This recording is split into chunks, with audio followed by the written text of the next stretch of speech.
김구 선생님 하면 여러분 어떤 이미지가 떠오릅니까? 독립운동가, 그죠? 한국 사람들이 가장 존경하는 분 중에 하나입니다. 그러면 오늘 본문의 주인공인 모세 하면 여러분 어떤 이미지가 떠오릅니까? 여러 가지 이미지가 떠오를 거라고 생각을 합니다. 그리고 성경을 좀 깊이 알고 있는 성도들하고 그렇지 못한 성도들 사이에 조금 다른 이미지가 떠오를 수가 있습니다. 아마도 많은 사람들이 모세하면 오늘 말씀의 제목처럼 이스라엘의 위대한 지도자라고는 생각을 할 것이고요. 이런 생각이 틀린 생각이 아닙니다. 그는 이스라엘 전 역사를 통해서 가장 위대한 지도자 중에 한 사람이었습니다. 스데반은 그런 모세를 가리켜서 이렇게 말합니다. 사도행전 7장 22절 보니까 모세가 애굽 사람의 모든 지혜를 배워 그의 말과 하는 일들이 능하더라 이렇게 말씀을 하십니다. 또 민수기에도 보게 되면 모세의 사람됨에 대해서 말하기를 민수기 12장 3절에 아주 유명한 말씀을 하고 계세요. 그의 온유함이 땅 위에 있는 어떤 사람보다도 뛰어나다 이렇게 말씀을 하고 계세요. 그는 홍해 가운데 마른 길을 만들어서 이스라엘 백성을 애굽에서 구원했을 뿐만 아니라 여호와의 영광을 인류 역사상 가장 가까이에서 보았던 위대한 믿음의 사람이었습니다.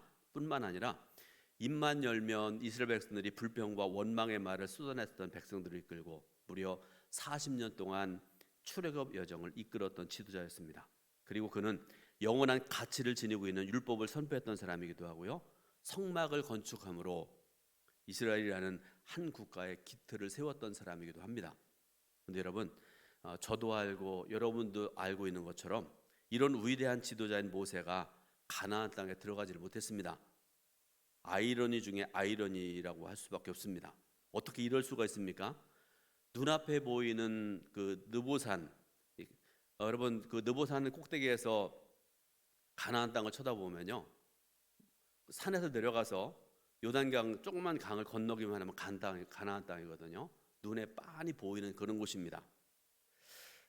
그 눈앞에 보이는 가나안을 들어가지 못하고 모세는 느보산에서 죽어서 거기 묻혔고요. 이스라엘 백성을 가나안으로 인도해야 될 사명을 결국 여호수아에게 넘겨줄 수밖에 없었습니다. 이와 같은 결말을 염두에 두고 광야의 여정과 관련된 출애굽기와 민수기 본문들을 다시 읽어보면 모세와 이스라엘 백성들 사이가 그렇게 순탄한 관계만은 아니었다는 것을 알 수가 있습니다. 모세와 이스라엘 백성들과의 첫 만남은 모세가 여전히 애굽의 왕궁에서 왕자로 살아갈 때 이루어졌습니다. 이 모세라는 사람은요, 비록 애굽에서 낳고 자라났지만 나는 히브리인이다, 나는 하나님의 백성이라는 사실을 한시도 잊지 않았습니다. 그리고 이런 모습은 히브리인들의 가장 큰 특징 중에 하나입니다. 여러분, 우리가 이스라엘을 얘기할 때 나라가 망하고 2000년이 넘는 시간이 지났습니다. 웬만한 나라와 민족들 같으면요, 흔적도 없이 사라집니다. 그죠? 지금도 세계 곳곳에요, 한때 융성했던 나라가 약해지고 없어지고 그런 경우들이 얼마나 많은지 모릅니다. 그런데 여러분, 이스라엘이 멸망당한 지 2000년쯤 지나고 난 다음에 제2차 세계대전이 끝나고요, 이스라엘이라는 나라가 팔레스타인 지역에 세워지니까 세계 곳곳에 흩어져 살고 있던 히브리인들이 예루살렘으로 돌아옵니다. 그래서 나라를 세우고 지금도 이스라엘이라는 나라가 이렇게 세워지고 살아가고 있지 않습니까? 여러분들 중에 혹시 아마 이스라엘 가보신 분들은 그렇게 많지 않으리라고 생각을 하는데요, 저는 여기 관심이 좀 있어가지고요, 이스라엘 갈 때마다 히브리인이라고 하는 사람들의 그 모습들을 자세히 보는데 우리 한국 사람들은 되게 비슷해요. 그죠? 제가 이쪽에 계신 분부터 이쪽까지 쭉 이렇게 보는데 또 4층에도 보고 그러지만 뭐 얼굴이 저처럼 조금 넓적한 사람도 있고 어떤 분들은 좀 이렇게 사람들이 소망하는 이렇게 길쭉한 그런 사람도 있고 그런 차이는 있지만 되게 비슷합니다. 얼마 전에 손흥민 선수의 동료가 누구라고 얘기 안 하겠습니다. 한국 사람들 다 그렇게 생겼다, 똑같이 생겼다 그렇게 얘기했던 그 인종 차별의 말을 해가지고 우리 속상했던 그런 일이 있고 그런데요. 근데 어쨌든 여러분, 히브리 사람들, 이스라엘 사람들을 자세히 보게 되면요, 어떤 사람은 피부가 검어요. 머리도 감아가지고 아프리카 흑인들 보면 그렇잖아요. 머리가 아주 이렇게 말아 들어가는 그런 모습들 있지 않습니까? 또 어떤 경우에는 히브리인들 중에 대개가 피부가 흑인의 모습이고 그런데요. 백인이라고 해도요. 여러분 유럽에도 보면 뭐 프랑스 쪽의 사람들, 에스파니아 사람들, 영국 사람들, 러시아 사람들 조금씩 달라요. 생긴 모습들이 다릅니다. 그런 모습을 자세히 보면 알 수가 있습니다.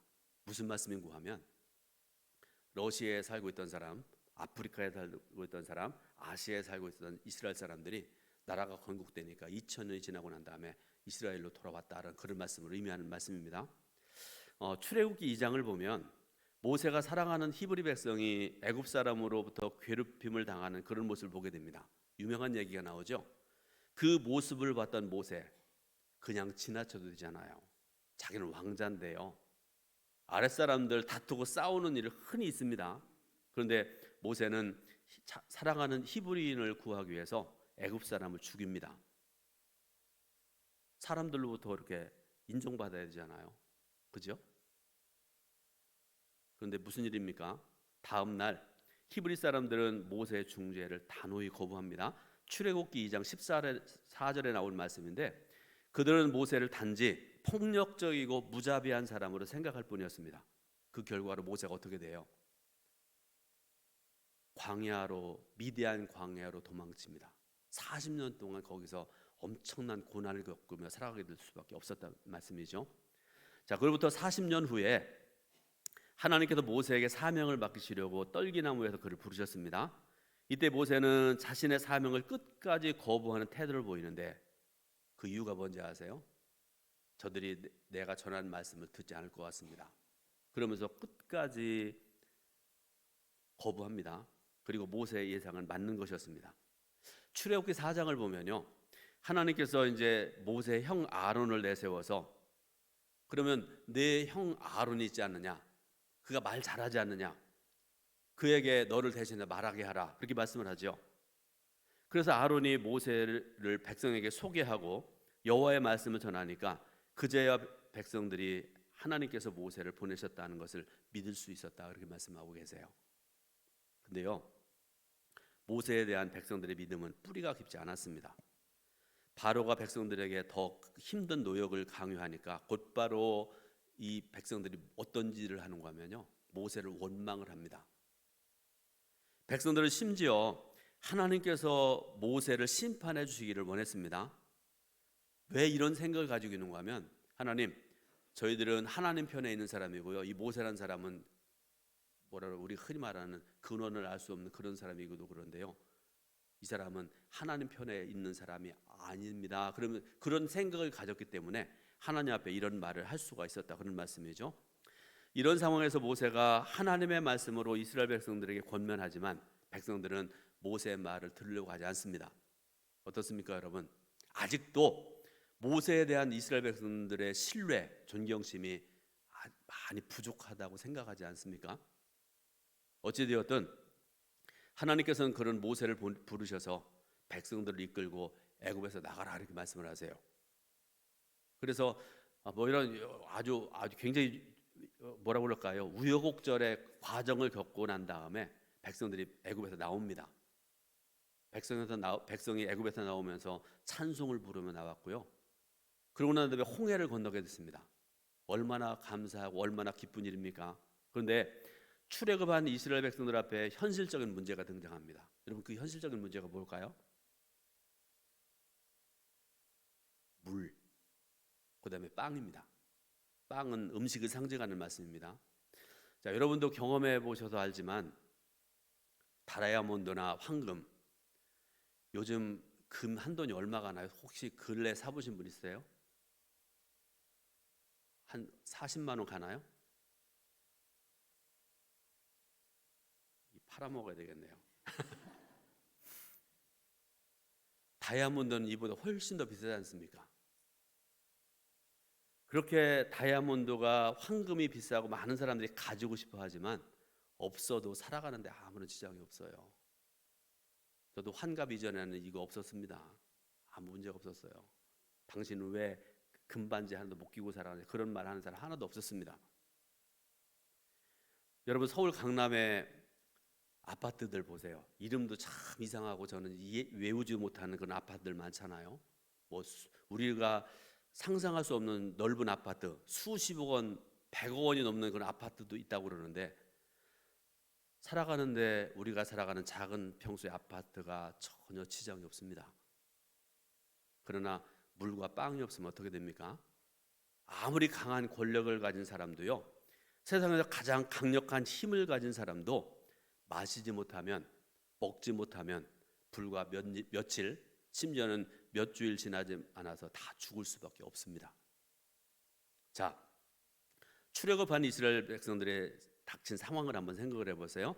출애굽기 16장을 보니까 이스라엘 백성이 엘림에서 떠나서 신광야에 이르렀다 이렇게 말씀을 하세요. 그 말씀으로 1절 말씀이 시작되어지는데요. 여러분, 신광야 많이 들어보셨는데요. 신광야라는 곳이 어디에 있는가 한번 보세요. 자, 애굽이라는 나라가 여러분 보시기에 왼편에 있고요. 오른쪽에는 지금으로 생각하면 여러분 그 뭐 요르단이 있고 사우디아라비아가 있는 그런 지역입니다. 그 안에 이렇게 돼 있는 거 있죠. 이렇게 돼 있는 그 지역이 바로 그 중에 제일 밑에 빨간 것으로 표시해 놓은 곳이 신광야입니다.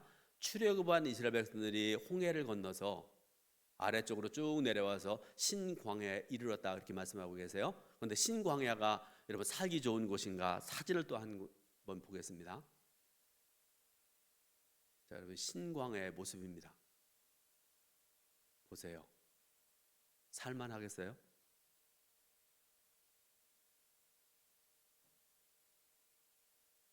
상상할 수 없는 그런 곳입니다. 자, 이런 상황에서 이스라엘 백성들의 반응을 봅니다. 출애굽기 16장 2절부터 3절 말씀인데, 자, 여러분 이 말씀을 같이 봉독해 올립니다. 이스라엘 자손은 온 회중이 그 광야에서 모세와 아론을 원망하여 이스라엘 자손이 그들에게 이르되 우리가 애굽 땅에서 고기 가마 곁에 앉아 있던 때와 떡을 배불리 먹던 때에 여호와의 손에 죽었더라면 좋았을 것을 너희가 이 광야로 우리를 인도해 내어 이 온 회중이 줄여 죽게 하는도다. 아멘.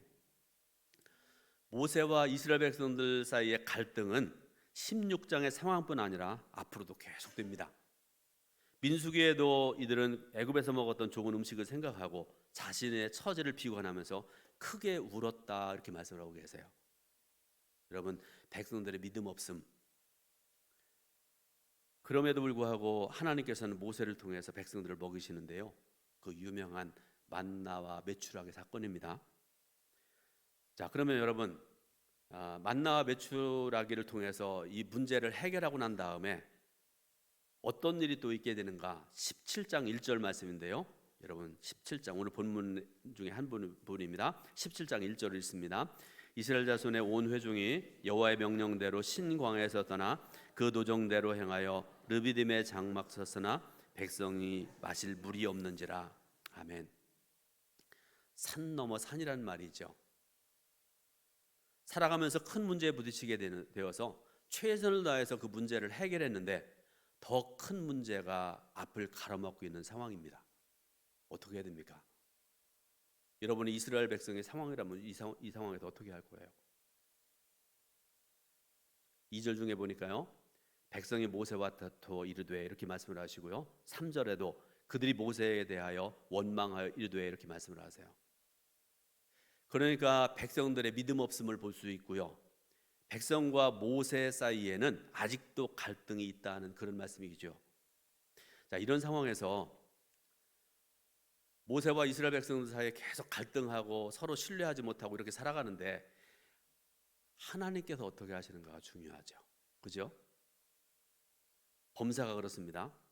하나님께서는 모세와 달리 백성의 다툼과 원망에 대해서 전혀 진노하지 아니하시고요. 심지어 책망조차 하지 않으십니다. 모세는 백성들이 자신에게 돌을 던지려고 한다고 하면서 하나님께 고발하는데 하나님께서는 판결을 내리지 아니하시고 다만 모세가 그 상황에서 해야 될 일을 가르쳐 주실 뿐입니다. 저 말씀을 준비하면서요. 어제 제가 오전에 그 옥정석 작년에 약속했던 그 옥정석 한번 제가 방문하겠다고 말씀드려서 같이 예배드리고 식사하고 이렇게 왔는데 시간이 좀 부족해서 오후 시간에 깊이는 제가 뭐 생각을 못 해봤지만 말씀 준비하면서 여기서 딱 막혀가지고요. 하나님의 섭리와 뜻이 뭔가 이런 상황에서 한참을 제가 생각을 하고 기도도 하고 말씀을 찾아보고 읽어보고 그랬었는데, 여러분, 늘 하나님의 섭리와 뜻은 너무나 크고 깊은 것이어서 우리가 이해하기 어렵습니다. 다 알 수 없습니다. 그렇지만 제가 묵상하면서 이런 것을 깨달았습니다. 먼저 하나님의 관점에서 말씀드립니다. 다시 말씀드리지만 제가 깨달은 바 하나님의 관점, 하나님께서는 백성들의 원망을 자연스러운 것으로 보고 계신다는 것입니다. 이해하기 어려우시죠? 물론 원망이 좋은 것은 아닙니다. 성경이 우리에게 말씀하시는 것, 우리가 배운 바로는 우리 믿음의 사람들이 원망보다는 기쁨과 감사의 삶을 살아야 마땅합니다. 그런데 하나님께서는 원망할 수밖에 없는 백성들의 상황을 이해하고 계시다라는 그런 말씀입니다. 두 번째는 모세의 관점입니다. 모세가 백성들을 책망하고 그들의 신앙심이 부족한 것까지 지적하게 된 이유는 백성들의 상황을 이해하지 못했기 때문이다라는 말씀입니다. 여러분, 모세는요, 신앙이 탁월한 사람입니다. 아까 말씀드렸잖아요. 애굽에서 나고 거기서 자랐지만 더군다나 왕궁에서 그 화려하고 부족함이 없는 곳에서 자랐지만 사람들 일반적으로 그러면 하나님 잊어버리기가 쉬워요. 근데 모세는 한 번도 내가 히브리인이다, 하나님의 백성이다 하는 것을 잊어버리지 않고 살았던 사람이잖아요. 위대한 탁월한 믿음의 사람입니다. 그런데 신앙이 탁월했던 모세는 의식주의 문제를 뛰어넘는 사람이었습니다. 그래서 신명기 8장 3절에 유명한 말씀을 주고 계시는데요. 사람이 떡으로만 사는 것이 아니라 하나님의 입으로부터 나오는 모든 말씀으로 살아간다라고 가르쳤던 사람이 바로 모세입니다. 모세는 먹는 문제로부터 자유로웠던 사람입니다. 그러므로 갈증과 기아의 문제에 여전히 사로잡혀 있는 백성들의 상황, 그들의 마음을 이해하지 못했고요. 문제라면 이것이 모세의 문제였습니다. 자, 이런 상황에서 하나님께서 어떻게 하셨는가, 그리고 우리는 하나님께서 행하신 일들을 보고 배워야 되는데요. 그리고 실천하고 살아야 되는데, 그렇게 살아감으로 인해서 저와 여러분들도 모세 같은 위대한 사람, 위대한 지도자, 신앙의 사람이 되어야 됩니다. 어떻게 해야 됩니까? 첫 번째로 하나님께서는 백성들을 사랑으로 인도하신 하나님이라는 사실입니다. 이스라엘 백성들이 모세를 원망했던 것은요, 그들의 마음속에 뿌리 깊이 존재하는 불신앙 때문에 그렇습니다. 백성들은 하나님께서 모세를 이스라엘의 구원자로 보내셨다는 사실을 여러 번 확인을 했습니다. 안 믿으니까 자꾸 하나님께 확인시켜 주십니다. 애굽의 바로 앞에서 모세가 행했던 10가지 재앙 경험했잖아요. 모세가 입에서 나오는 그 말씀을 전할 때마다 그대로 일어나지 않습니까? 그것만으로도 충분하잖아요. 근데 그것 가지고 안 됩니다. 마른 땅을 밟고 홍해를 건너서 애굽에서 벗어나기도 했습니다. 모세가 던진 나무에 의해서 마라의 쓴물이 단물로 변하는 것도 목격을 했습니다. 그리고 이 모든 것이 하나님께서 모세를 이스라엘의 지도자로 세우셨다는 표징들이었습니다. 그런데 그럼에도 불구하고 이스라엘 백성들은 모세를 신뢰하지 않았고, 이것은 곧 하나님을 신뢰하지 않는 것과 동일한 의미입니다. 그런데요, 그런 상황에서도 하나님께서는 이스라엘 백성들을 책망하지 않으세요. 여러분, 오늘 말씀이 좀 어려운데 잘 좀 들으셨으면 좋겠습니다. 그렇게 불신앙의 모습을 보이는 이스라엘 백성들을 책망하지 않으십니다. 오히려 이스라엘을 이해하십니다. 그들이 아직 영적인 어린아이여서 딱딱한 음식을 먹지 못하고 젖을 먹어야 된다는 사실을 하나님께서는 이해하십니다. 이스라엘 백성들이 물이 없어서 모세와 다투는 것은 마치 어린아이가 우는 것과 같다는 것으로 하나님께 이해하신 것 같습니다. 이것을 아신 하나님께서 백성들이 쓴물을 만나서 원망하면 물을 달게 만들어 주셨습니다. 물이 없다고 백성들이 원망하면 생수를 공급해 주셨습니다. 양식 때문에 원망하면 만나를 공급해 주셨습니다. 여러분, 이것이 하나님의 사랑입니다. 우리 사람들은 내가 이만큼 하는데 너는 왜 그러냐 그러면서 막 다투고 원망하고 그러잖아요. 그런데 하나님은 끝까지 참으시고 모든 것을 다 채워주시는 하나님이라는 말씀입니다.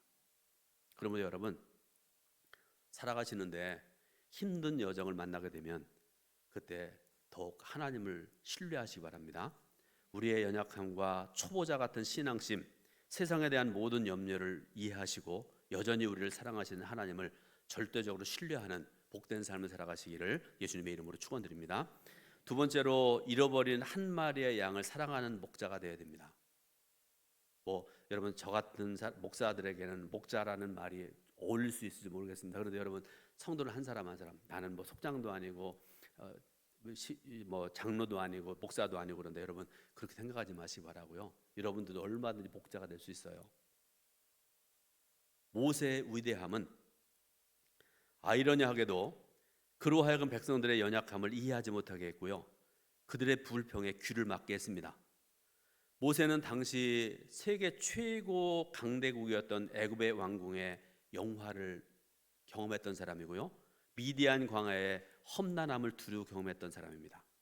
그의 지혜와 학식은 보통 사람들이 따라가지 못할 정도였고요, 하나님과 대면하여 대화하는, 영적으로도 굉장히 깊은 사람이었다는 걸 알 수 있게 하는 그런 말씀이죠. 자기 손에 들린 지팡이를 사용해서 홍해의 마른 땅을 만들었던 사람이 바로 모세입니다. 그러므로 아까도 잠깐 말씀드렸지만, 이런 모세에게 있어서 가난의 문제, 굶주림의 문제, 목마름의 정도는 하나님의 위대하심을 생각할 때 아주 작은 것이었을지도 모릅니다. 그런데 여러분, 이런 모세의 모습을 보면서 예수님을 생각하지 않을 수가 없습니다. 우리가 잘 아는 탕자의 비유, 누가복음 15장 11절부터 32절에 나오는 유명한 탕자의 비유, 여러분 기억나시죠? 탕자가, 작은 아들이 아버지로부터 큰 재산을 반강제적으로 상속을 받아가지고요, 먼 나라로 가서 흥청망청 다 써버렸습니다. 돈이 많을 때는 사람들이 와가지고 막 최고입니다 최고입니다 그러고 따르다가 다 없어져 버리니까 사람들이 다 떠나가 버리고요, 거지가 돼버렸습니다. 어찌할 수 없으니까 거지 신세로 집으로 돌아오게 되는데, 두 가지 반응이 있습니다. 탕자의 형의 반응입니다. 동생을 비난하죠. 근데 그 아버지의 반응을 여러분 아시죠? 아들이 거지 신세로 돌아왔는데 아버지는 그게 안 보이는 거예요. 가서 아들을 끌어안고 입 맞춰주고 목욕시키고 거기다가 금반지를 끼워주고 그렇게 아들을 환대하고 사랑합니다. 여러분, 이것이 바로 하나님의 뜻이고 기독교 신앙인으로 지도자로서의 마땅한 자세인 줄 믿으시길 바라고, 여러분들도 이런 믿음으로 살아가시고 이런 삶을 살아가시기를 주님의 이름으로 축원드립니다. 세 번째로는요, 능력의 지팡이를 들을 수 있어야 됩니다. 하나님께서 내게 사명을 주셨으면요, 직분을 주셨으면 그 직분 감당해야 돼요. 오늘도 아침에 어느 권사님께서 오셔가지고 저 안색이 안 좋아 보신다고 걱정을 하시는데, 하여튼 여러분 노력하겠습니다. 어쨌든지 간에 여러분, 목사가 몸이 건강 좀 부족하다고 그래서 새벽기도 안 하고 설교 안 하고 그러면 안 되잖아요. 죽더라도 해야 된다고 생각을 해요. 하나님의 백성의 길을 가로막는 장애물, 흔히 외부의 환경으로부터 오는 경우들이 많습니다. 홍해와 애굽의 군대가 가로막을 수 있고요, 쓴 물이 좌절을 가져오다 주기도 합니다. 때로는 음식이 없어서 서로 간의 미움과 다툼이 생길 수도 있습니다. 그러나 여러분, 그럴 때에도 우리는 낙심하지 말아야 됩니다. 주저앉지 말아야 됩니다. 하나님께서는 모세에게 출애굽기 14장 말씀 보게 되니까요, 그 중에 어떤 말씀을 주시는가 하면, 너는 어찌하여 내게 부르짖느냐, 지팡이를 들고 손을 바다 위로 내밀어 그것이 갈라지게 하라, 이렇게 말씀을 하세요. 하나님께서는 우리가 믿음으로 행동하기를 원하십니다.